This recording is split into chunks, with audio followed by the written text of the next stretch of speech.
correto? Então vamos Para mim, começando devagarinho, Rafael. para você, Vamos vocês estão lá. conseguindo ver a tela toda? Que para mim está cortando. Você consegue Olha, arrastar o. Não, você não tem, não tem jeito de aumentar aí, não, né? Para nós não tá, não. Não, Mas dá para ver bem, tá tranquilo, Rafael, pode ir em frente. Ô, vamos em Rafa, quando frente. você clicou na apresentação modo aí, você clicou na primeira janelinha ou na sexta janelinha? eu cliquei na terceira lá de baixo. Tem tipo uma Não, tacinha é na antes do primeira. 100%. Clica na primeira, fazendo favor, e depois você abre um modo de apresentação. Sai dessa apresentação e clica na primeira. Ó, são três coisinhas seguidas, né? Isso, clica na primeira. Primeira, normal, beleza. Não, não. Eu quero que na hora, ao clicar, você não clicou na setinha lá voltada para cima? Para abrir, para apresentar? Sim, Fecha sua apresentação novamente e clica nessa setinha virada para cima novamente. peraí. Uhum.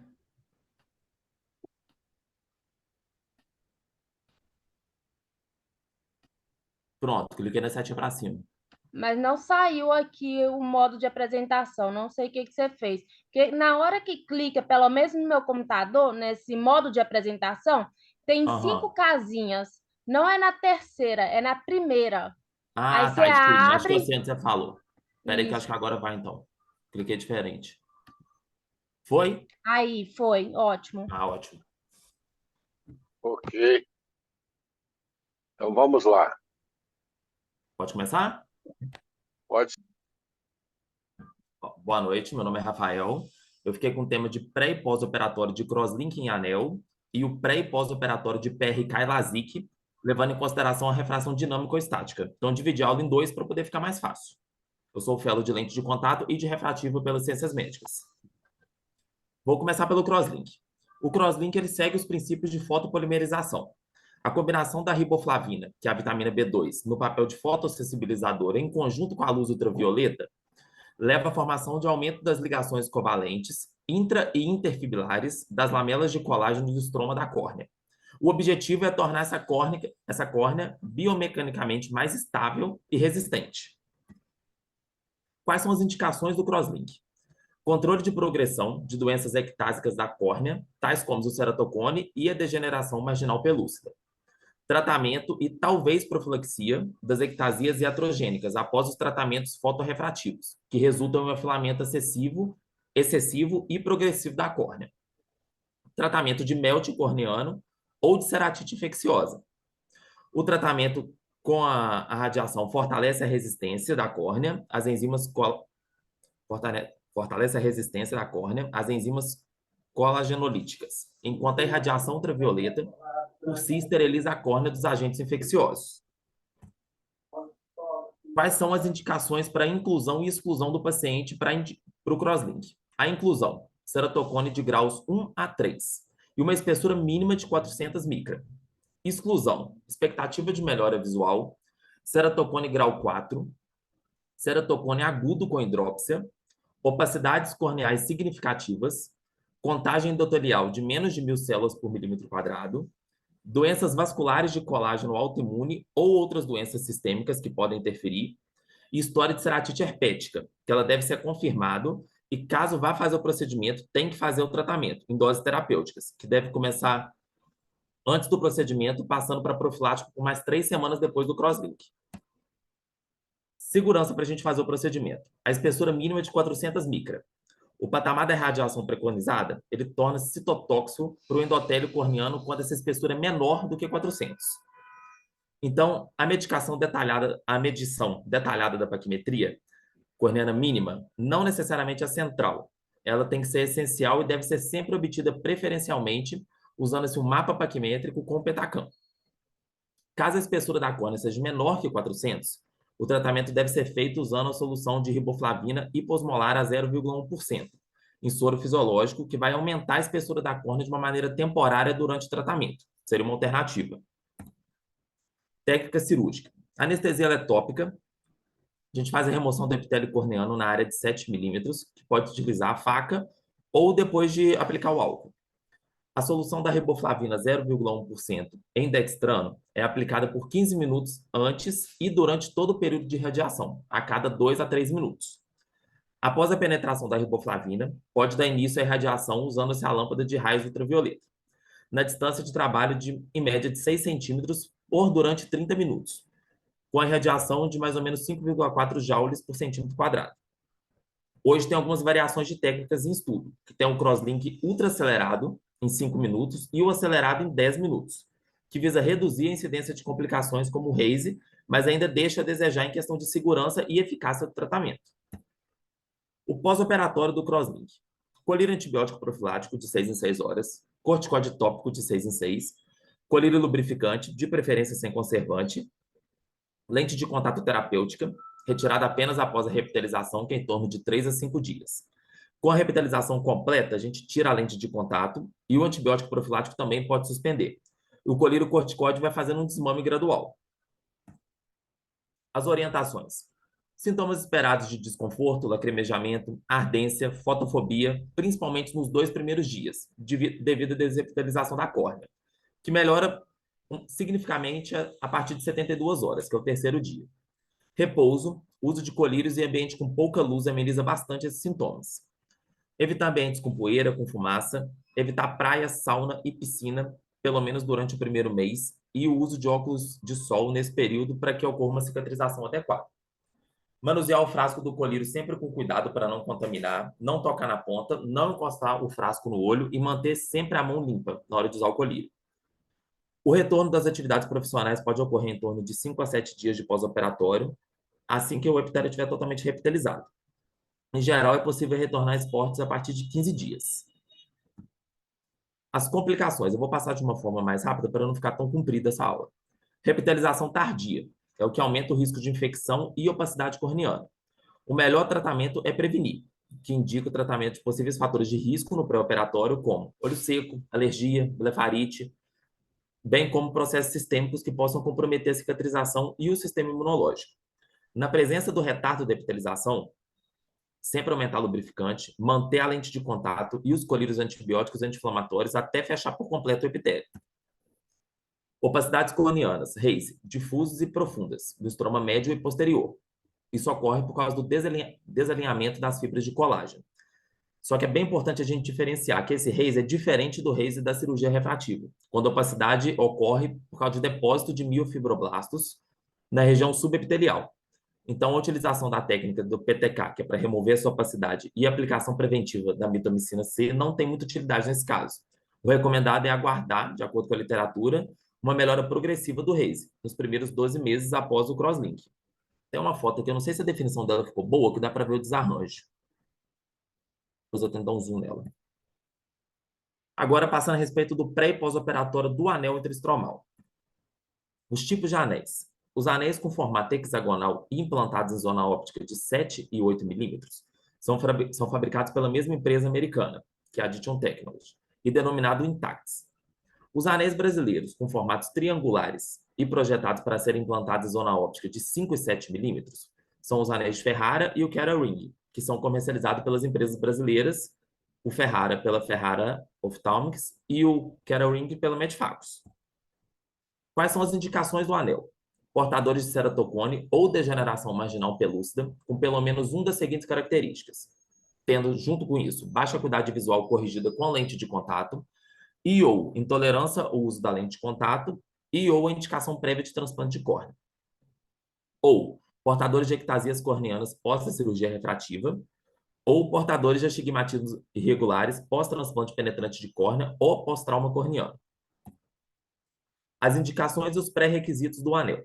Acuidade visual corrigida menor que 20/40, paquimetria ultrassônica ou por aparelhos de não contato, ou varredura em fenda, Orbiscan, Pentacam ou Galilei, maior de 400 no trajeto que você vai implantar o anel.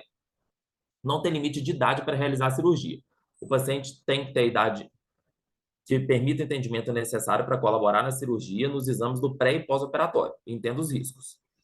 Apresentar uma boa saúde mental e sistêmica, entender o procedimento cirúrgico, suas limitações e suas possíveis complicações. As contraindicações. Uma atopia ocular grave que não está respondendo ao tratamento, Ceratometria máxima de 65, então acima de 65 já é contraindicado para implantar o anel.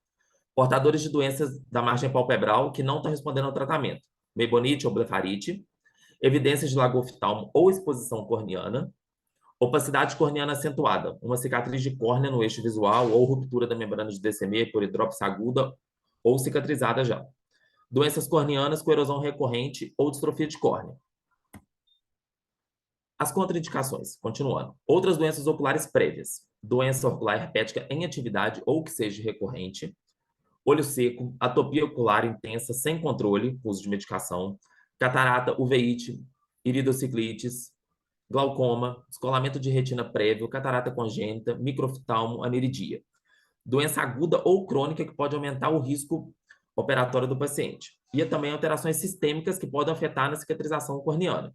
Um diabetes controlado, doença autoimune, doença metabólica, doença do tecido conjuntivo, como lúpus, artrite reumatoide, escleroderma e essas outras colagenases.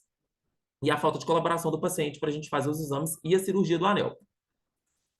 Avaliação do pré-operatório. Fazer sempre uma anamnese completa, individualizando cada paciente. O exame clínico oftalmológico e o tratamento das alterações que podem comprometer o tratamento, como as infecções da margem palpebral. Acuidade visual sem correção e com correção. Refração estática e dinâmica. Topografia de córnea. Tem que lembrar de suspender a lente de contato que o paciente está adequado de uma forma segura, dias antes do exame, e, se achar necessário, repetir depois. E tomografia de córnea e mapa paquimétrico. Os cuidados no dia da cirurgia. Não usar maquiagem ou creme no rosto no dia da cirurgia. Levar um acompanhante maior de idade.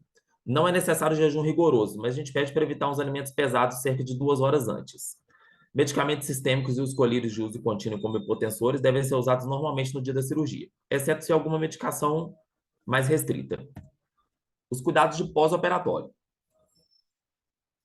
O uso correto dos colírios prescritos, que vai ser um antibiótico profilático com corticoterapia tópica e lubrificante. Sempre lembrar o paciente do intervalo na hora de pingar os colírios, para não misturar um no outro e não tirar alguma das gotas. Não é necessário acordar à noite para pingar os colírios, então só durante a vigília. Evitar atividades físicas e sol na primeira semana de pós-operatório. Não mergulhar em piscinas e tomar sol também durante o primeiro mês. Na primeira semana, é comum ter fotofobia, então a gente sempre vai recomendar o uso de óculos escuros com proteção. É proibido coçar o olho, porque geralmente esse paciente já tem o costume de coçar o olho, então sempre reforçar isso.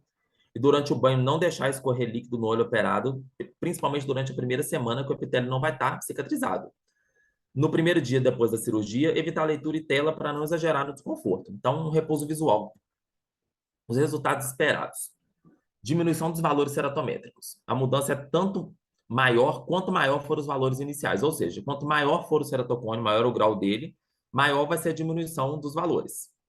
Em se tratando de ametropia pré- e pós-cirúrgica, observe que existe uma diminuição considerável da refração. Porém, na grande maioria dos casos, a necessidade de corrigir o residual que vai ficar ali com óculos ou lente de contato.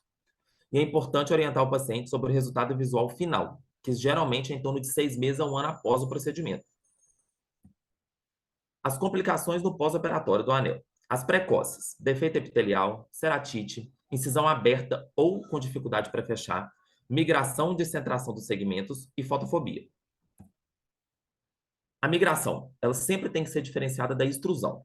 Se a migração for tamanha que a extremidade do anel vai posicionar na ferida cirúrgica, com a possibilidade de abertura da mesma, aí deve reposicionar para evitar a descência da incisão. Abertura com risco de infecção e mesmo efeito anatômico inadequado. As tardias. A extrusão é a complicação mais frequente que tem. Pode estar relacionada à implantação superficial do segmento. Faz um túnel muito superficial e acaba ocorrendo a extrusão. A inflamação do tecido corneano subjacente às extremidades do segmento, com necrose, consumo importante de tecido, que vai gerar o afinamento e risco de perfuração. Na iminência de perfuração, tem que tirar o anel, esperar o tecido cicatrizar e depois a gente avalia se faz um reimplante ou não. Infecção. O tratamento clínico com os colírios fortificados, em alguns casos, é necessária a retirada do segmento. Em outros, só a gente entrar com colírio. Assimetria persistente. Alguns pacientes referem que conseguem perceber a sombra do anel, principalmente em ambiente escuro e na penumbra. Porém, isso não queixa de halo nem glare. Essa parte do pré e pós-operatório do anel e do crosslink, eu entrei mais na parte dos... Não tão na parte da complicação, mas falando tudo do pré e do pós-op. Aqui na parte do LASIK e do PRK, segundo o nosso cronograma lá, estava para enfatizar bastante na refração dinâmica ou estática. Então, vamos lá.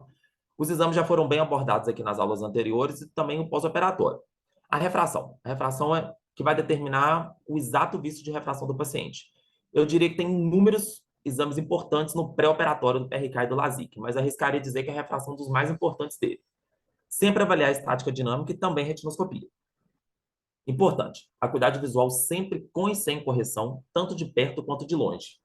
Acuidade visual máxima, não parar no 20/20. Se o paciente continuar, a gente vai progredir no exame.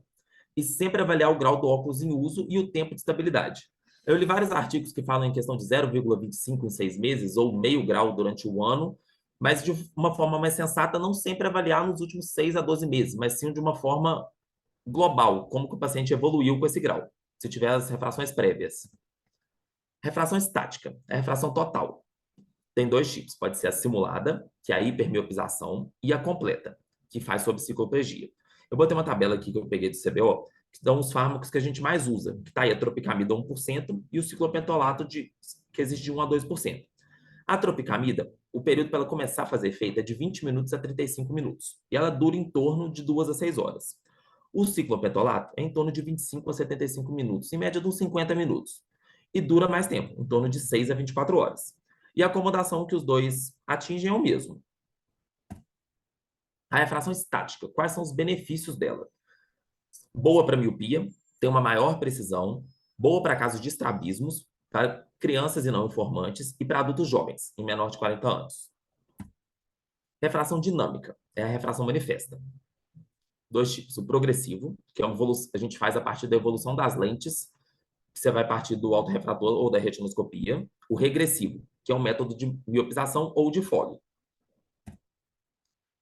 Vamos lá, hipermetropia. Ela é subdividida, não tão simples quanto a miopia. Tem a total, que é que você vai revelar sobre a cicloplegia. A total, ela é dividida em latente e manifesta. A latente é o que o nosso músculo ciliar consegue compensar. E a manifesta, ela ainda se subdivide em 2, que é a facultativa, que é compensada pelo esforço acomodativo, e a absoluta, que é a que não consegue compensar pela acomodação. A hipermetrofia. O esforço acomodativo ele pode gerar desconforto, principalmente para perto. E quando ele gera esse desconforto, são os sintomas de astenopia acomodativa.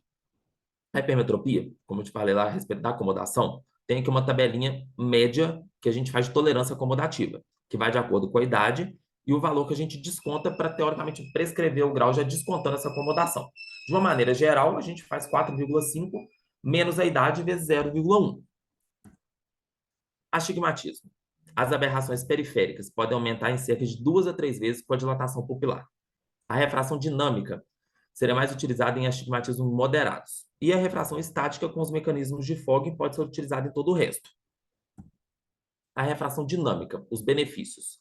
Alterações da córnea e do cristalino, nesses casos, astigmatismos irregulares. Quando você tem dúvida do grau do paciente, uma refração de prova, comparar com a correção dos óculos em uso, identificando pupilas e aberrações, entre as duas aí, hipermetropia e astigmatismo. Mas, enfim, que a gente é o nosso foco, né? Na cirurgia refrativa. Quando que a gente usa um ou outro? De uma forma geral, não tem como a gente... Tem as preferências, mas a gente não pode individualizar e bater o martelo. Sempre tem que individualizar o tratamento. Principalmente, profissão do paciente, o que ele usa para lazer, o que ele não usa para lazer, para a gente conseguir saber como agir. De uma forma geral, a preferência. Miopia, refração estática. O astigmatismo, a dinâmica. E em caso de hipermetropia, a gente avalia. Mas tem que ser escolher a refração dinâmica. Eu botei lendo os artigos aqui sobre o pós-operatório, a gente já entrou em bastante discussão antes sobre os colírios, esse tipo de coisa, mas é uma coisa que eu vi que não tem um consenso, seria a respeito do uso de anestésico tópico no pós-operatório do PRK. Tem o que eu achei... Perfeito, Rafael. Vamos em frente, então. Tá. Tetracaína de 1%, que ela é segura nas primeiras 48 horas, mas ela reduz a sensibilidade tátil da córnea, que é um fator importante de mecanismo de proteção. Por exemplo, vai estar anestesiado o olho. Pode cair a lente terapêutica do paciente, ele não vai sentir. E ela também foi descrita como tóxica para a córnea. A proximetacaína, que é o anestalcon, ela é menos tóxica, mas o uso crônico e repetido também tem sido associado com complicações na córnea. concentrações mais diluídas acabam eliminando o efeito tóxico. Eu li diversos artigos, tem alguns que falam que não atrapalharam a reptilização. Tem um outro, eu vou até pegar o nome dele aqui que eu anotei, mas não está aqui no slide, que ele fala que o uso da tetracaína atrapalhou a cicatrização nas primeiras 48 horas.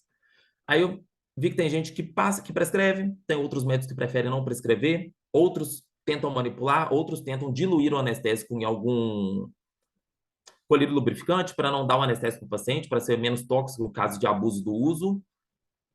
E é isso. São minhas referências. Obrigado. Espero não ter demorado muito. Nós vamos, na realidade, você falou de muitas coisas diferentes, então nós vamos procurar abordar separadamente para melhorar aqui a interpretação. Vamos Acabou começar com a juntando parte 4 do pontos. crosslinking, foi o que você falou primeiro. Uhum. Reinaldo, você quer fazer os comentários iniciais? Reinaldo. Rafael, é o seguinte, se eu falasse assim, como é que foi a sua aula sobre crosslink? Como é que foi sua aula sobre indicações e contraindicações de crosslink de anel? Estaria completa, muito boa.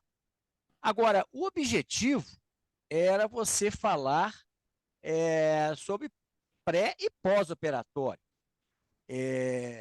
Exatamente as coisas que a gente... Você passou assim, quase que passando, né, nesse tema. Mas vamos lá. Algumas considerações que eu acho interessante é o seguinte. Você colocou aí o risco de melting pós-crosslinking. É interessante, eu não sei qual que foi a referência. A gente sabe que o crosslink ele pode levar a um melting de córnea, mas tratamento de melting, tratamento de infecção, apesar de ser off-label, já é descrito. Mas tratamento de melting, eu não tenho esse conceito, não, sabe? Eu não sei se... Até porque, quando você tem melt, você tem um afinamento da córnea e você pode ter um efeito tóxico dessa radiação ultravioleta numa córnea que você não tem nem como medir a paquimetria, porque é uma córnea em melting. Então, eu gostaria de saber onde foi essa referência que você tirou isso aí. Eu vou achar aqui, peraí. Tá? Olha depois aí. Uhum. E olha o contexto também do melt. Eu acho que é mais risco do que tratamento. Sim, eu acho que está até melt. descrito errado aí, seria o risco, não o tratamento. É isso que eu estou vendo aqui agora. Bom, então conserta, porque a diferença é enorme, né? Sim, claro. É risco, não o tratamento de melt.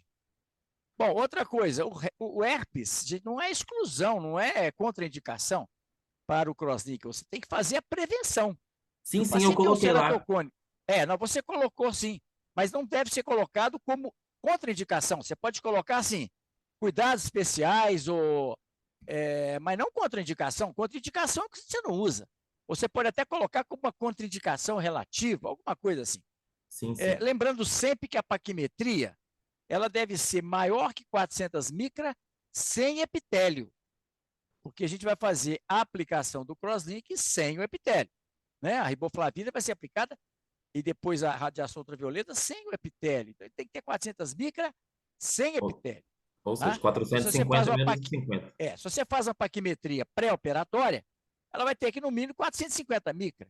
Se tiver menos do que isso, você vai ter que usar, então, a hiposmolar para poder gerar um edema de córnea.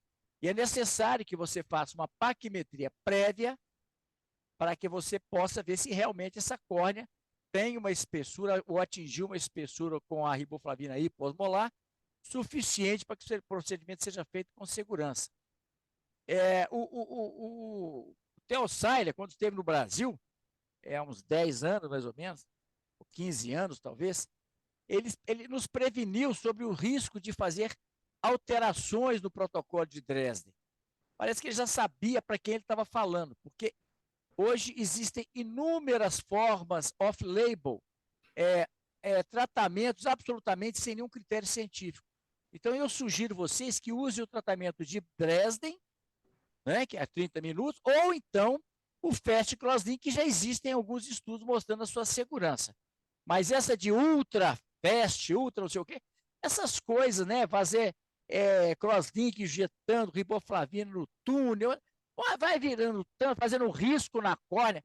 É tanto malabarismo que eu não sei, é difícil para você provar a eficiência do crosslink. Quanto mais quando você não tem uma padronização da técnica, né?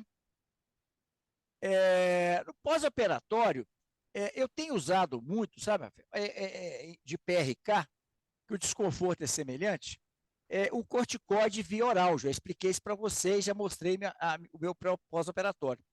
Então, eu faço muito pouco crosslink, mas eu estou tentado, na próxima vez que eu for fazer um crosslink, ao invés de usar anestésico diluído, eu usar o corticoide via oral, né? E lembrando que o corticoide diluído, normalmente eu uso aí 10 gotas num frasco de 2 ml, ele é muito diluído, ajuda bastante no desconforto e eu não vejo nenhum retardo de cicatrização, tá?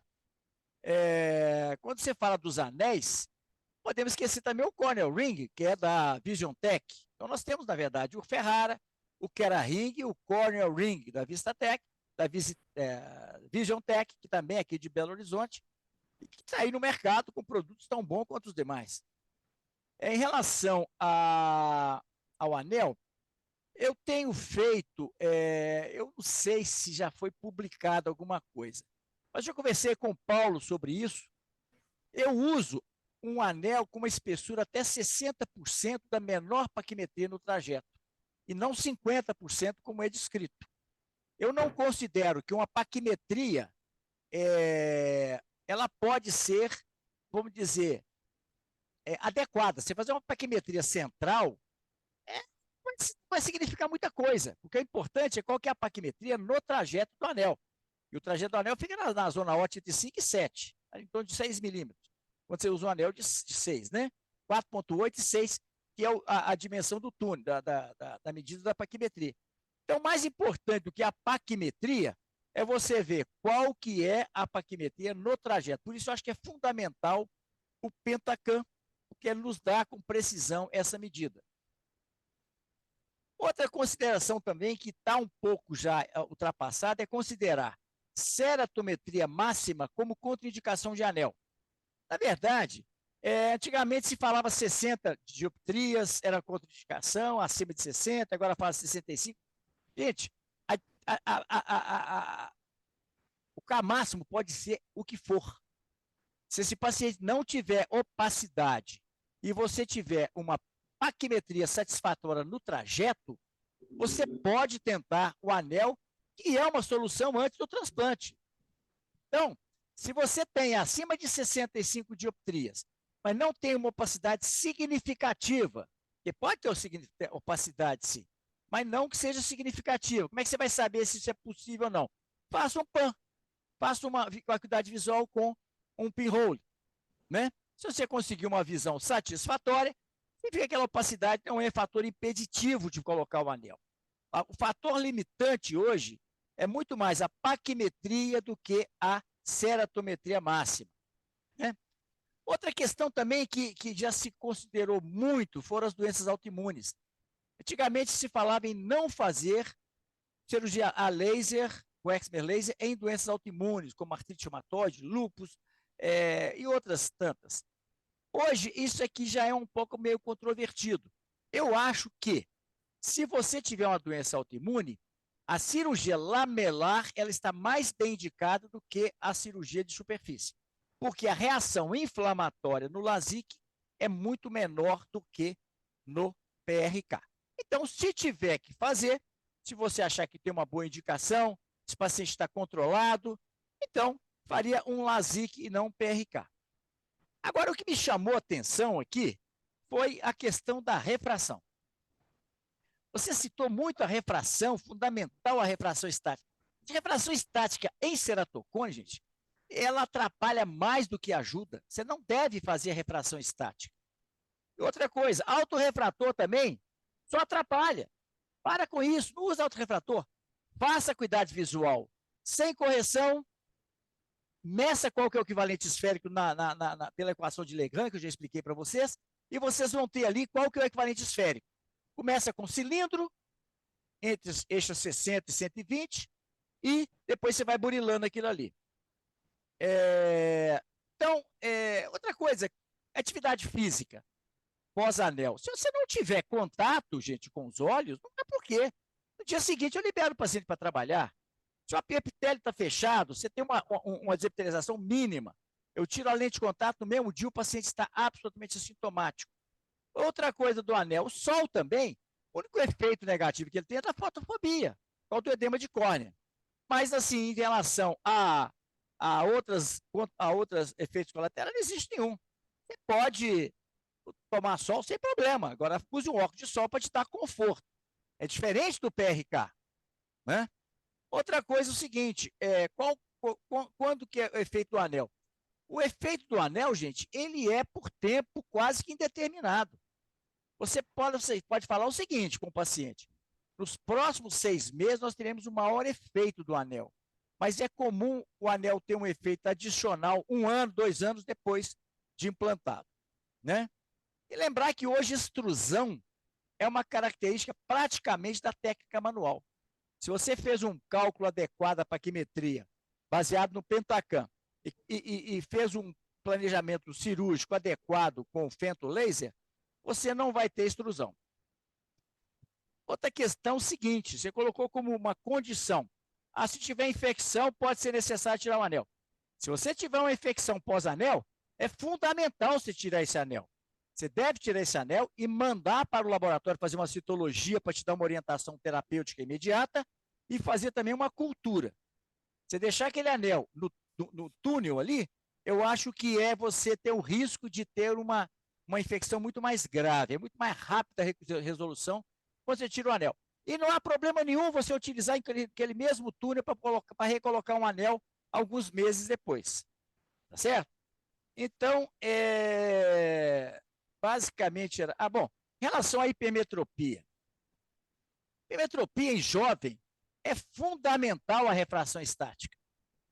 Mesmo que o paciente não tolere, vamos dizer que ele tenha lá mais 5 de hipermetropia e na refração dinâmica ele tenha mais 1. Eu não vou colocar alguma coisa próximo de 1, eu vou colocar alguma coisa próximo de 5. E vou ver qual que é a menor refração ou a maior refração que ele consegue tolerar em relação à sua visão sem correção. Porque às vezes você põe um paciente com mais 5, ele não vai tolerar. É evidente que não vai. A refração dinâmica dele é mais 1. Mas às vezes você coloca, às vezes não, é comum você coloca alguma coisa próximo de 5, ele pode ter, às vezes não ter um 20-20 assim, satisfatório, mas a gente sabe que vai ter alguma perda de efeito. Então, ele pode inicialmente ficar míope, mas você tem que orientá-lo que vai haver uma regressão. E com essa hipercorreção inicial, ele relaxa o músculo ciliar, às vezes você pode até usar um midriacil à noite para acelerar esse processo, mas o ideal é você fazer o máximo da hipermetropia possível para que esse efeito da independência dos óculos seja o maior possível. Tá certo? Bom, era isso. Vamos lá, vamos ver se o pessoal agora faz mais alguma consideração. Mas, assim, perfeito. Muitas observações aí, Rafael, mas realmente, assim, você nos trouxe muito mais conhecimento do que aquele que foi pedido. E uma coisa que também eu acho que só para finalizar, como pré-operatório, é fazer uma biomicroscopia muito bem feita. Ver como é que está a sua superfície ocular, como que está essa rima palpebral, como é que está a inserção do cílio, se tem alguma blefarite, se tem qualquer alteração de superfície ou dos anexos, você deve primeiro tratar antes de fazer a cirurgia, que são fatores de complicação. Tá bom? Ok. Então vamos lá, Cláudio, para os seus comentários, por favor. Boa noite, pessoal. Rafael, Boa obrigado noite. aí pela... Boa noite, Cláudio. Obrigado aí pela apresentação. Bastante coisa, né? Eu teria pouca coisa a acrescentar no que o doutor Reinaldo falou, que ele pegou todos os pontos mais importantes que a gente tem que tomar cuidado. A questão de paquimetria, realmente, para implante de anel, eu também vou na onda do doutor Reinaldo. Eu acho que você pode... um efeito hipo é melhor do que nenhum efeito. Então, córneas com 320 micra, é factível. Inclusive, se você olhar no nomograma da Medifacus, você pode colocar anel mais fino, né? Você não vai colocar um de 300 numa córnea dessa. No túnel, no trajeto do túnel. Então, isso é muito importante, que às vezes a gente fica meio perdido no que está sendo dito no livro, no artigo, se é central ou se é no trajeto. Então, temos que olhar o trajeto. O Pentacam nos dá essas medidas, o Galilei, eu faço um traçado nas 5 milímetros, então eu faço uma sobreposição de imagem para poder verificar isso aí. Então, bastante atenção a isso aí. Eu acho que caiu A ali dor, a eu internet tenho, do eu tenho Cláudio feito lá. uns casos Voltou. manual. Oi? Ficou um pouquinho fora do ar aí. Você falou da espessura do trajeto. Aí cortou. Podendo ser mais fino do que o que foi mencionado aí, de 400, né? Eu até 320, um anel de 150 de espessura, eu ainda coloco. Se é com fita, é mais tranquilo ainda, o manual é mais complexo, né? Mas é possível, dentro da regra que o doutor Reinaldo falou dos 60%. O nomograma da Medifacus nos dá esses valores, tem uma tabelinha rosa que dá essa métrica, né, esse critério. Eu tenho feito anéis manuais no interior e tenho tido, não sei se é o meu tunelizador que está roçando mais, se na hora que eu vou tirar eu estou ainda voltando com ele muito em cima da córnea, tentando obedecer o carimbo que você faz, né, com o marcador, e eu estou tendo bastante dor no pós-operatório. Alguns pacientes são mais sensíveis, e eu não tenho o menor pudor de prescrever Anestalcon ou Oxinest para os meus pacientes. Eu sei que eles vão usar pouco, porque logo reptiliza, porque é uma incisão muito pequena, é um defeito, é um trauma pequeno, e eu sei que eles vão parar. Então, eu não tenho esse para anel e pós-crosslink também. Lembrando que no pós-crosslink é uma desepitelização significativa, né? Eu não acho que em 3 dias tem jeito de tirar a lente de jeito nenhum. 5 dias, talvez, 7 dias, bem mais provável, né? Faço parte também da linha aí do Dr. Reinaldo de algumas coisas estão exageradas nas contraindicações aí pós-operatórias, né? No anel que você tem uma incisão de 1,3 ou 1 milímetro, eu não sei exatamente qual que é a largura do bisturi, né? Para quem faz manual, mesmo quem faz no fento. Se é no fento, então a desepitelização é insignificante. Você coloca a lente de contato, e pode até não colocar a lente de contato. Então, cada um com a sua conduta, mas é possível não colocar a lente de contato. Eu tenho colocado porque os pacientes estão bem sensíveis aonde eu estou operando. Provavelmente é um erro de técnica meu, né? E eu tenho que observar. É bom conversar com os colegas e esse é um fórum para isso. A título de exemplo, né? Eu fiz um anel e eu vou ficar 3, 4, 7 dias, 5 dias sem deixar cair a água ali, sem lavar. A reptilização é muito rápida. Então, a gente não precisa de ter esses exageros, não. Eu não tenho nada além disso a acrescentar, não. Muito obrigado aí, doutor Reinaldo, pelas observações e Rafael pela apresentação. Perfeito, Cláudio. Acho que o Lucas não está Cláudio. online, então eu vou fazer aqui os meus comentários. Na verdade, o Reinaldo praticamente já falou tudo que precisava ter falado, o Cláudio complementou muito bem, mas tem algumas coisas que eu gostaria de enfatizar, que na verdade já foi até falado, mas que eu acho importante a gente enfatizar. Uma delas é com relação ao crosslinking e as indicações de crosslinking. Eu faço muito pouco crosslinking, não é que eu não goste do crosslinking, é porque eu não vejo, eu tenho poucos pacientes que são bons candidatos ao crosslinking. Crosslink, eu só realizo crosslink em paciente jovem, adolescente, que está com o ceratocone em evolução e ainda mantém uma qualidade de visão satisfatória. Aquele paciente adolescente que ele já está com o ceratocone avançado, com córnea muito aberrada, com alto astigmatismo, eu não faço crosslink, eu prefiro fazer o implante do anel, que o implante do anel, além de melhorar a qualidade de visão do paciente, ele também, se o paciente não coçar os olhos e a gente tratar a alergia, dificilmente vai evoluir a sua ectasia se ele está com o anel implantado. Naqueles raros casos em que você observa ainda uma evolução da ectasia pós o implante de anel, eu eventualmente até faço crosslinking, mas realmente é muito pouco. Eu diria que de cada 50 implantes de anel que eu faço um crosslinking, e muitas vezes não faço crosslinking nem em paciente meu, muitas vezes são colegas aí do interior que trazem os pacientes para serem operados lá no ocular laser, então a maioria nem é paciente meu. Então eu acho importante enfatizar que realmente o nicho de mercado para o crosslinking é muito pequeno, não é um procedimento que a gente deve fazer de rotina. Inclusive, não é um procedimento de volume. Se você tem muito volume de crosslinking na sua clínica, eu acho que tem até que rever isso para ver se realmente as indicações estão satisfatórias.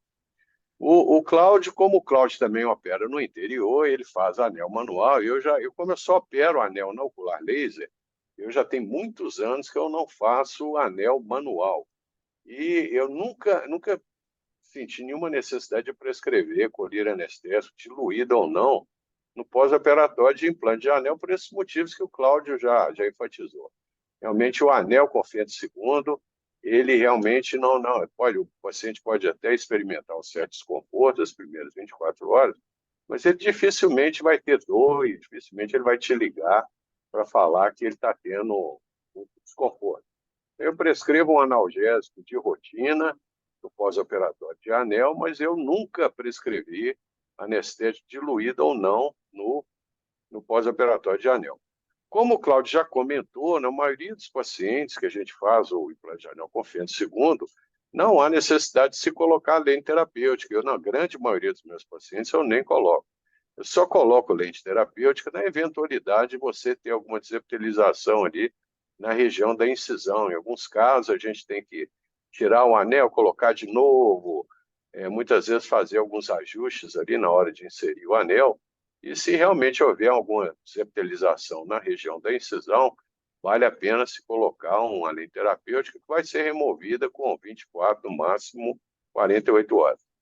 Outra coisa que o Cláudio comentou também, que eu acho muito importante, é o seguinte: o crosslinking, a gente vai desepitelizar a parte central da córnea, e não é uma desepitelização ampla, igual aquela que a gente tem que realizar no PRK, mas o paciente vai ter uma certa sensação dolorosa os primeiros 24, 48 horas, então vale a pena você prescrever um anel. Eu, particularmente, tanto no PRK quanto no crosslinking, eu diluo lá 10 gotinhas de anestalcon em 2 ml de um lubrificante sem conservante e dou para o meu paciente, como são apenas 2 ml de lubrificante, esse produto ele vai terminar no máximo com 48 horas. Então, eu recomendo ao paciente usar apenas no caso que, quando ele tiver muito desconforto. Se ele não tiver desconforto, estiver lá com o olho fechado, usa o lubrificante normal. E à noite, na hora de dormir, se ele estiver realmente tendo muito desconforto, ele pinga lá uma gotinha desse anestésico diluído. E eu pessoalmente, nunca tive nenhuma complicação relacionada ao uso do anestésico diluído em nenhum paciente meu. Alguns colegas preferem, o Lucas, por exemplo, ele prefere dar um anestalcon concentrado, não diluído, para o paciente. Ele acha que é mais eficaz do que o anestalcon diluído. Eu, particularmente, não tenho essa experiência, porque eu nunca dei um colírio anestésico convencional para o paciente levar para casa, justamente porque ele eventualmente pode abusar e você pode ter uma desepitelização e um retardo de repitelização na córnea. Então, eu prefiro usar o anestalcon diluído, porque eu sei que a chance dele ter uma intercorrência realmente é quase que zero. Okay? Então, basicamente é isso. Vamos passar aí para as perguntas. Vamos lá, então. Eu gostaria que todos participassem, pessoal. O objetivo aqui dessa aula é que todos participem. Então, eu gostaria que cada um fizesse os seus comentários e as suas perguntas. Vamos começar com a doutora Ana Luísa. Então, vamos lá, Ana Luísa. Olha, doutor, boa noite. Boa noite. Na minha pergunta, mas o Rafa já até falou, é em relação à refração estática e Ô, Ana, dinâmica. posso só te Oi? interromper um pouquinho? Eu posso só te interromper uma coisa, um minutinho, um segundo? Se Claro. ninguém, se nenhum dos fellows estiver desnudo, vocês poderiam abrir as câmeras, por favor? Ô, Rafael, Sim. fecha também sua apresentação, por favor. Isso. Todo mundo de câmera aberta, os fellows, obrigatoriamente, desde que não estejam em condições inapropriadas. Ok? Ótimo, gente. Vamos deixar assim. Obrigado. Não, o que eu estava com dúvida, mas o doutor Reinaldo até já explicou um pouquinho, é em relação à refração que a gente considerava, principalmente no hipermétrope. Mas o doutor Reinaldo até já falou um pouquinho, né, que a gente não considera só na estática, na dinâmica, tenta ajustar um pouquinho, mas isso aí já foi resolvido. Ok. Então, vamos passar para os comentários da doutora Maria Luísa.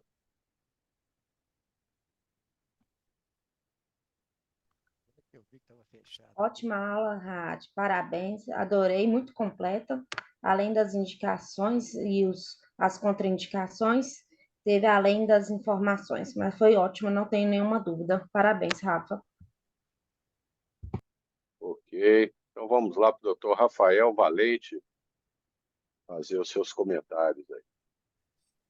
Boa noite. Primeiramente, parabéns, Rádio, pela aula. Eu tenho duas dúvidas. Fale mais próximo do microfone, Rafael. Fala um pouquinho mais alto, Rafael. Estão me ouvindo melhor Aumenta o agora? volume aí. Agora ficou bom. Perfeito. Ótimo. Eu tenho duas dúvidas. Então, primeiramente, eu tinha parabenizado o Rádio pela aula. E a primeira dúvida, eu vi que uma das contraindicações de anel seria um descolamento de retina prévio. E aí eu fiquei pensando se esse anel fosse feito de maneira manual, se mesmo assim teria a contraindicação, por não ter o vácuo ali do fento para realizar o túnel. E aí eu acho que os chefes vão poder me responder um pouco melhor sobre isso, como que cada um faz.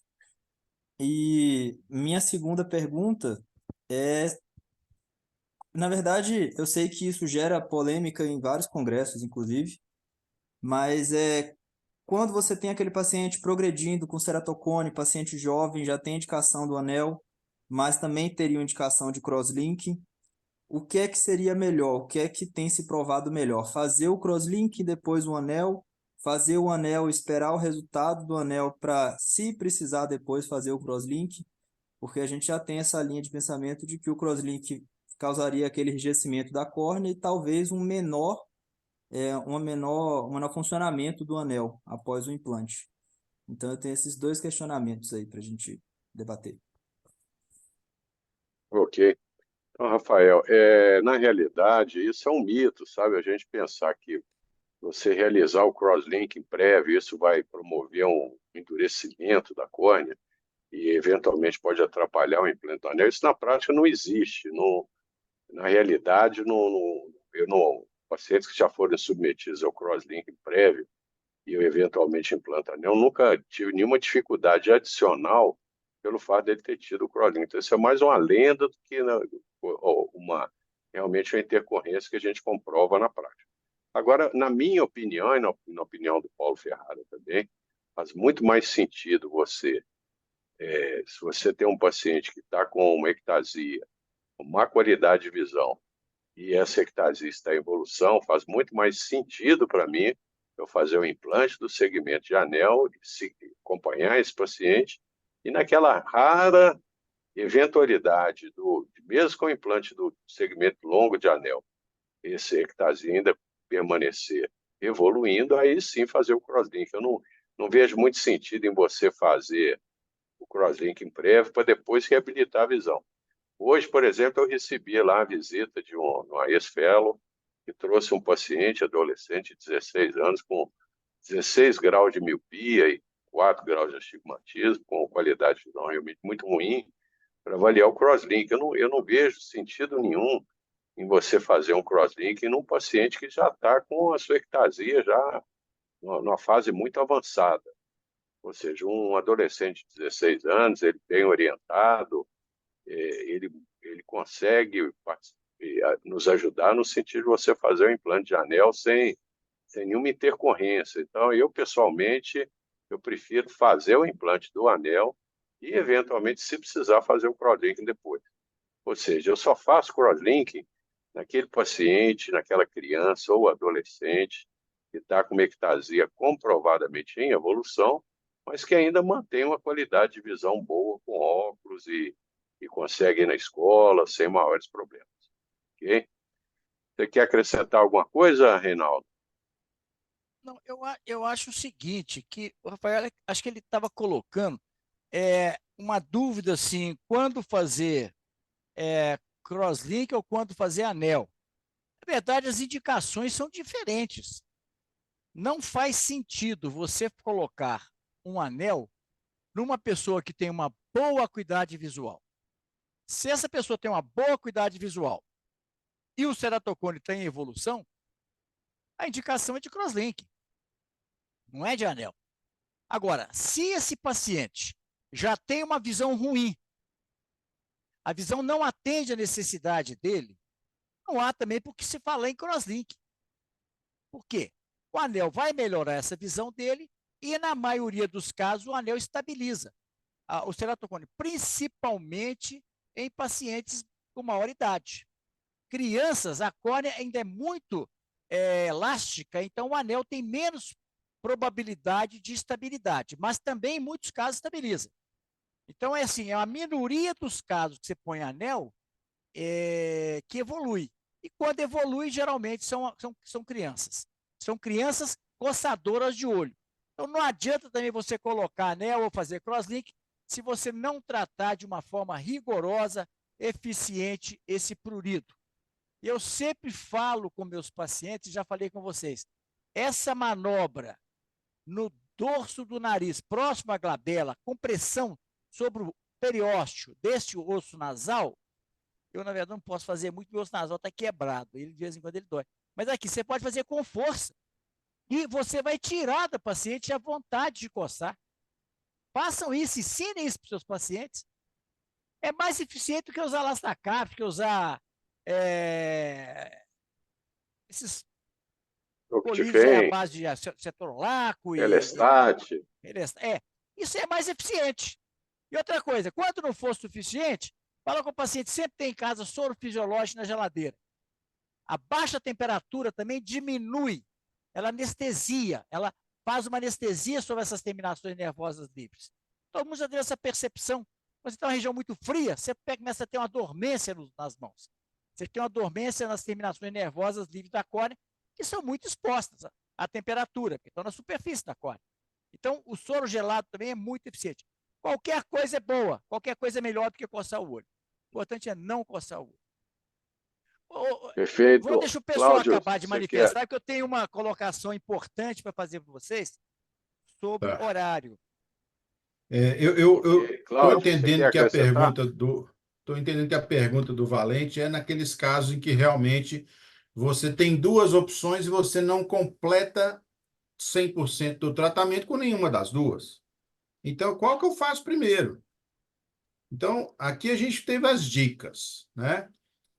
O empecilho que eu vejo de fazer primeiro um anel é que vai ficar um pouquinho mais difícil de desepitelizar na hora de fazer um crosslinking. É esse, tá? Se eu estou na cabeça do Paulo Ferrara, eu não vou fazer crosslink nunca, que a anel estabilize para o ceratocone. Então, a discussão é boa mesmo, mas tem essa questão técnica de um anel poder atrapalhar a desepitelização, né? Um pouco mais difícil, um pouco menos fácil, como queiram, mas na minha cabeça, faz mais sentido um paciente jovem, tendo evolução, estando em evolução, com boa visão, eu fazer o crosslinking, estabilizo a córnea, dou sustentação ao estroma e ainda, se precisar, complementarmente, sobrou ectasia, e provavelmente vai sobrar, eu ainda posso colocar um anel. depois de fazer um teste de lente, depois de fazer um óculos bem feito. Então, a discussão ela é muito retórica em congresso, é bacana a gente escutar, e cada um vai fazer o seu, desde que você não indique errado, córnea fina, entendeu? Do jeito que você fizer vai dar certo, vai te ajudar. Aí vai a experiência de cada um também. Uma Perfeito, pergunta, Cláudio. alguém colocaria um anel numa paciente de 61 anos? Tivesse uma Se fosse uma ectasia, tivesse um ceratocone. Eu colocaria, e coloco com frequência. Pacientes que chega para catarata, que tem um ceratocone importante, eu primeiro coloco o anel, melhoro aquele padrão corneano para depois fazer o cálculo da lente e implantar a lente. Você fazer uma catarata num paciente que tem um ceratocone avançado, é você condenar essa paciente muitas vezes ao uso de lente de contato. É só para a gente lembrar, Perfeito, ceratocone só dá em jovem, mas o jovem envelhece e o ceratocone continua lá. Exato. E É isso eu que eu operei uma quero paciente de comentar. É 61 anos, impressionante. está feliz É da vida. impressionante, Falou, Cláudio. nunca enxerguei. É impressionante o tanto de paciente que vem para operar catarata, que tem cone muitas vezes importante, e que nunca fez uma topografia corneana prévia e nem teve o diagnóstico de ceratocone. É um paciente que passou a vida inteira enxergando muito mal, com um problema que poderia ser certamente reabilitado a visão dele. É impressionante, talvez 10% dos pacientes que são portadores de catarata que vão para a cirurgia têm cone e nem sabiam que tem cone. Mas a minha conduta é idêntica do Reinaldo. Eu primeiro prefiro, se for realmente um cone avançado, prefiro colocar o anel primeiro para depois programar a biometria ótica e aí operar a catarata. Uma coisa que eu Arnaldo, você quero respondeu comentar, uma Cláudia, é que você pergunta minha. falou. Você Exato. respondeu uma pergunta minha aí.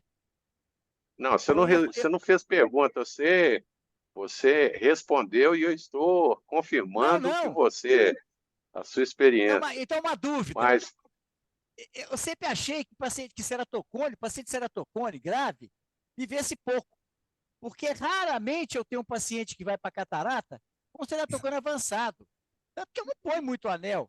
Agora, você fala que 10% dos pacientes têm ceratocone, é por isso que eu não estou operando ceratocone em idoso, porque acertei é, tudo é, para você.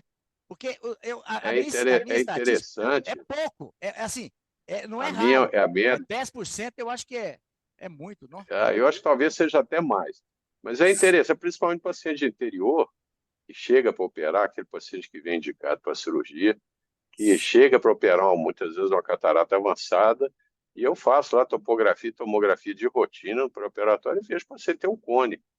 Então, e esse paciente muitas vezes está com 60, 70 anos de idade, nunca foi submetido a uma topografia corneana anterior. Ou seja, aquele paciente sempre enxergou mal a vida inteira, Isso é comum mesmo. desnecessariamente, né? Isso é muito comum. Mas uma coisa que eu quero comentar, Reinaldo, o que o Cláudio comentou aí a respeito de se o paciente está com segmento de anel implantado, que a desepitelização ela fica um pouco mais difícil no crosslinking. O que eu quero lembrar é o seguinte: quando a gente faz uma desepitelização para uma ablação de superfície, o PRK, nós vamos desepitelizar a córnea na zona ótica de 9. Quando eu faço uma desepitelização para o crosslinking, eu muitas vezes desepitelizo apenas a parte central da córnea, muitas vezes só os 3 milímetros centrais. Como o anel está na zona ótica de 5 ou 6, ou seja, eu não desepitelizo onde está o segmento de anel, eu evito desepitelizar aquela área ali, justamente para que você não tenha um retardo de repitelização. Então, não é necessário. Muitas vezes a gente vê colega desepitelizando a córnea toda para crosslinking. Não há necessidade disso. O objetivo da desepitelização é você tirar a barreira epitelial para que a riboflavina possa poder promover o soak e a riboflavina possa penetrar a córnea. Muito bem, tá? O doutor Vinícius está online. Vamos lá, Vinícius, para os seus comentários e as suas perguntas. Boa noite, parabenizar o Rad também pela aula. Eu tenho duas dúvidas. Uma dúvida, inicialmente o Dr. Reinaldo tinha comentado que em um paciente que possuía 400 micra, incluindo epitélio, ele poderia abrir mão da riboflavina hiposmolar para tentar gerar um certo edema na córnea antes da aplicação do crosslink, né? Tem um limite mínimo que vocês acham que seria mais eficaz? Até que certo ponto não seria tão eficaz a aplicação dessa riboflavina hiposmolar? A questão não é eficiência, é segurança. Se você faz um crosslink numa córnea que tem menos de 400 micra, você pode começar a atingir o cristalino, por exemplo, a radiação. Então, o Theo Seiler, quando fez os experimentos iniciais, ele calculou que até 400 micra, a quantidade que passa, chega até o endotélio, que poderia também lesar o endotélio, é muito baixa. Quando você tem uma córnea mais fina, você já começa a atingir o endotélio e pode chegar até o cristalino. Então, a gente deve evitar. Então, a hiposmolar foi uma alternativa encontrada para aumentar essa espessura. Porque quando você usa uma droga hiposmolar numa córnea desepitelizada, o que vai acontecer? Ela vai hidratar a córnea, né? Então, por uma questão de osmose. Então, vai levar a um edema de córnea, e esse edema de córnea aumenta a espessura, diminuindo o risco de atingir o endotélio. Perfeito. Lembrar que no E em protocolo de pacientes com a Dresden, córnea, eu ia só adicionar a pergunta, em pacientes com a córnea menor que 400 micras, também vocês costumam usar a riboflavina hiposmolar, ou vocês acham que não geraria um edema Não, suficiente nessas córneas que você tem que usar. Mais de 400 micras sem epitélio, não justifica fazer o hiposmolar. Mas eu uma falo coisa 400 importante, micras sem o epitélio. 400 Ou micras. com o epitélio, com o sem epitélio.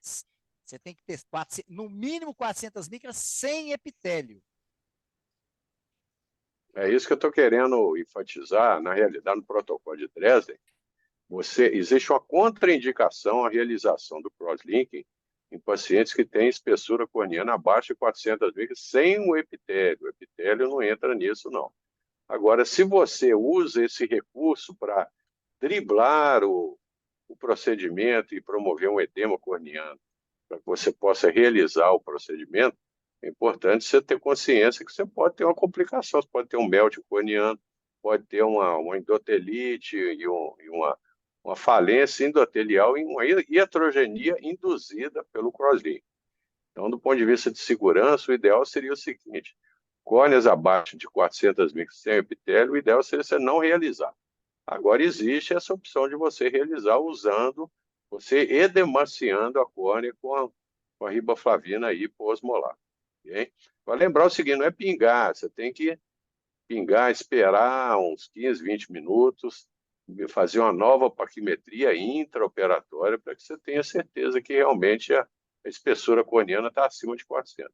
Mas nesse caso eu prefiro nem fazer, porque você começa a ter que usar lente terapêutica, começa a ter que edemaciar a córnea para poder realizar o procedimento, de repente o ideal é que você nem faça. Pessoal, eu acho que eu deixei... pode falar, Reinaldo. Uma coisa que é uma coisa muito importante, gente, é o seguinte: a gente nunca pode esquecer disso. Crosslink, a gente faz em jovem. Não faz sentido você fazer crosslink em uma pessoa de 30 anos. Menor sentido. Essas córneas já têm o seu crosslink natural. Você pode fazer crosslink em adulto quando você tem uma ectasia. Nesse caso, você deve fazer o mais precoce possível. Agora, se você tem um paciente adulto, faça topografias seriadas, vocês vão ver que as topografias variam muito. E dá falsa impressão de que está havendo uma progressão. Eu já vi muitos colegas fazendo crosslink em pacientes adultos.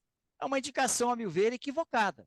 Porque esses pacientes dificilmente vão ter uma evolução do seu ceratocone. Principalmente se eles tiverem a orientação de não coçar os olhos. Isso está no protocolo de Dresden também, não realizar crosslink em pacientes acima de 30, 35 anos, que realmente não faz sentido. Aumenta também. A não ser em caso de ectasia pós-LASIK. Pessoal, eu esqueci, alguém gostaria, eu convidei aí, chamei os fellows, que eu notei que estavam presentes, mas a palavra está franqueada para os ex-fellows também e colegas que queiram fazer suas perguntas agora. O senhor esqueceu do Oliveira também. fazer uma pergunta. Eu esqueci alguém aí? Então vamos lá, a hora é O agora. Oliveira, ele está quietinho ali, mas como eu estou vendo ele agora que está todo mundo com Então a vamos câmera chamar aberta, Não, a gente, Boa o noite, Oliveira Rafael, pessoal. fazer uma certamente vai fazer a pergunta. pergunta agora. Vamos lá, Rafael. É tanto Rafael que a gente É, troca aqui. mas se a gente tivesse tempo, eu queria que o doutor Reinaldo falasse para a gente um pouquinho sobre a refração do ceratocone que ele comentou aí. Eu acho que você falou que comentou, doutor, mas eu acho que foi com seus fellows. Eu que estava doido para você ver você falar Vamos nessas fazer o dicas aí. seguinte, nós vamos Amanhã, ter uma né? aula, tá? Nós vamos ter uma aula sobre isso, tá? Uhum. Eu vou ver se amanhã, de repente, eu ia mostrar para vocês uma série de casos, operar ou não operar. Ou então uma série de casos de topografia normal ou alterada. Mas vocês me lembrem, então, amanhã, então, eu posso alterar, porque está havendo muita dúvida, e eu vou mostrar para vocês como que se faz uma refração de ceratocone, e vocês verem como é que ninguém sabe fazer, porque toda hora chega pensando com ceratocone usando um óculos totalmente equivocado, e o paciente fala assim, não adianta usar óculos, porque óculos não resolve meu problema. Raramente eu não deixo de prescrever óculos, mesmo ceratocone grave. É aquele paciente que põe um óculos, pelo menos levantar à noite, ele ter condições de ter uma reabilitação visual razoável. Se você não dá um óculos para o paciente, ele vai ficar escravo da lente de contato e vai começar a ter muito mais risco de complicações. Bom, gente, antes que eu Beleza. esqueça, tá? Então, vocês me lembram, amanhã eu falo então sobre refração. doutor Reinaldo, Eu acho que a estou com um Fernanda problema quer aqui. Perfeito. fazer uma dúvida. Acho que a Pois não. Fernanda está querendo tirar uma Doutora dúvida. Fernanda, vamos lá. Olha lá. Boa noite a todos. Eu Noite. gostaria de perguntar sobre a troca da lente de contato terapêutica. Se alguma situação a gente precisa de trocar. Vamos supor que um paciente tem um atraso na revitalização, ou se tem alguma quantidade de depósito. Numa situação dessa, vocês trocam a lente com mais frequência? Muito boa pergunta, Fernando. Bom, veja bem. Primeiro, que lente que você vai colocar? Tem que ser uma lente com o maior DK possível, e essa troca deve ser frequente. Pelo menos a cada 3 dias você trocar essa lente. Lembrando que esses pacientes estão usando colírios, muitas vezes de antibiótico, usando lágrima artificial, usando anti-inflamatório, usando um monte de colírio. Esses colírios impregnam a lente, reduzindo a sua permeabilidade. Então, você tem um fator adicional para retardar a cicatrização. Então, é importante. Eu uso, quando eu vejo que é uma eu estou com uma paciente, virou um caso. Esse caso, em breve, vai ser apresentado. Há quanto tempo vocês acham que pode demorar uma cicatrização de PRK? O máximo que vocês acham que pode acontecer? Vocês assim, não, demorou demais. Quanto vocês acham? 37 dias. 30 dias, tá. Eu já 37 tive alguns dias, pacientes com 30 30 dias. dias. Essa paciente está indo para 5 meses. Tá? É uma médica e é um caso dramático. Esse caso me foi encaminhado, eu acho que o pessoal que me acompanha no consultório já teve contato com essa médica. Eu não sei se a Ana Luísa ou o... não sei, acho que já apareceu lá, essa paciente. Então, use, nesses casos que o retardo, a gente prevê que é demorado, eu uso aquelas lentes Miro One Day, porque vem uma caixa com 30.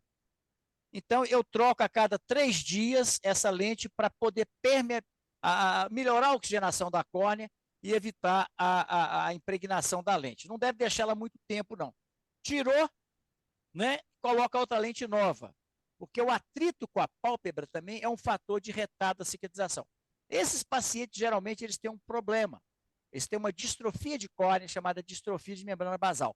Então, esses pacientes realmente são desafiadores, porque deixam muitas vezes sequela, porque essa desepitelização prolongada leva a um processo inflamatório da córnea e leva a uma cicatriz. O problema não é só o retardo de cicatrização, é a cicatriz que se forma depois. Agora, essa cicatriz, por outro lado, ela é uma boa indicação para a losartana, pelo o inibidor lá da enzima de conversão da angiotensina, que hoje é manipulado para esses casos de fibrose, não de Reise, mas de fibrose. Reise é outra coisa, tá certo? De opacidades mesmo, ok? Bom, então deixa eu aproveitar. Antes Porque que mais alguém alguém fale mais. Arnaldo, deixa eu só gostaria fazer uma de... coisa aqui. Oi. Só assim, Arnaldo, que é importante. É o seguinte, gente, para mim está sendo um problema, por questões particulares mesmo. Dar as aulas, participar das reuniões às quartas-feiras. Eu queria ver com vocês a possibilidade da gente passar as nossas aulas de quarta para terça, nesse mesmo horário. A gente ficaria terça e quinta. Se vocês tiverem uma forma de se adaptarem a esse novo horário, para mim seria muito bom, porque eu quero participar de todas as reuniões. Mas algumas quartas-feiras eu estou tendo problemas particulares para participar, por questões particulares. Então, eu gostaria de Não, contar sem com a problemas. compreensão de vocês, viu, Arnaldo? Eu sei Não, que nós pode vamos ser um fazer o seguinte, transtorno. então, Reinaldo.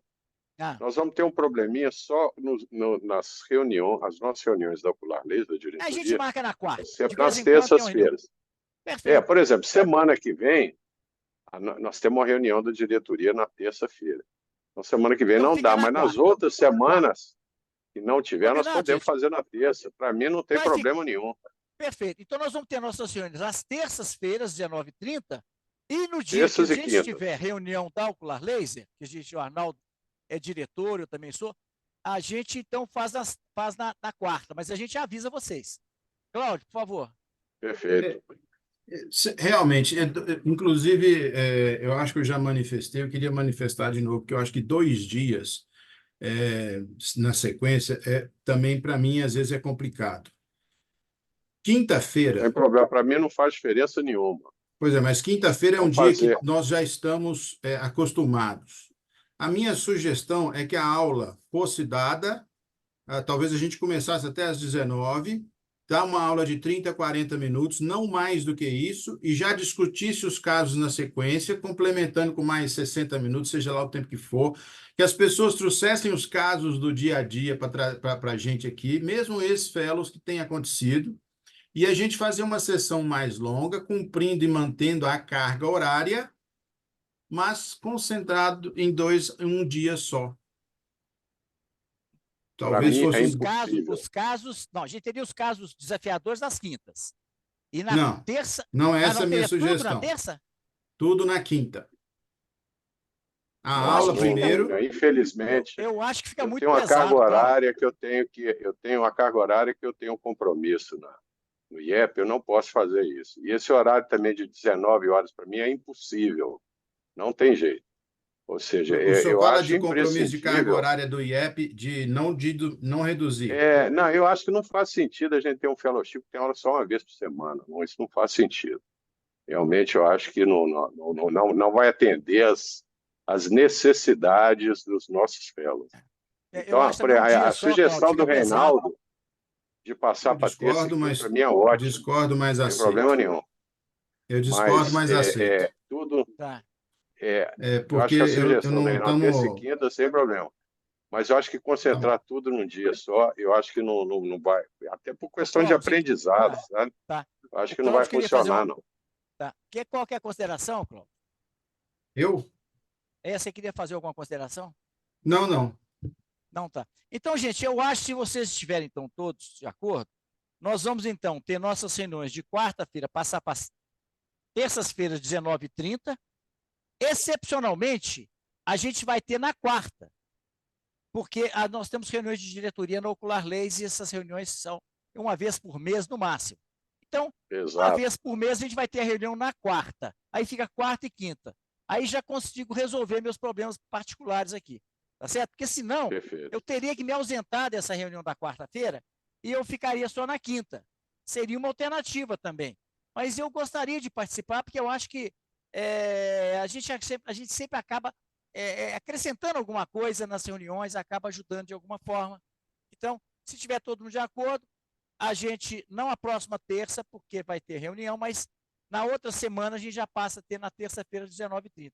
Cláudio, você consegue? Perfeito, para mim. mim. Já tinha falado que tem jeito, né? Tem, não, para mim não é. Para mim não tem problema. Eu acho ótimo. Beleza, então, Terça e gente. quinta, então. Eu só acho, Combinado. essa ideia sua seria mais confortável para todos. Mas eu acho o seguinte, a reunião, quando começa a passar de 1h30, bate o cansaço, todo mundo teve atividade durante o dia, já começa aquela coisa, eu acho que o aproveitamento cai, sabe? Então, acho que é bom também a gente dar tempo nessas aulas, os fellows, que haja essa discussão sobre o tema. Se a gente for logo em seguida nos casos, a gente vai perder um pouco dessa questão de tirar dúvida e tudo. Eu acho que isso é importante. Agora, eu acho que os fellows trazerem casos para discutir na quarta-feira, depois da apresentação, é altamente enriquecedor. Vocês peguem casos Com de vocês, certeza. vocês não sabem se deve indicar ou não indicar cirurgia, monta aí, põe um PowerPoint aí com as topografias, Pentacam, a historinha do paciente, e nós vamos ajudar vocês.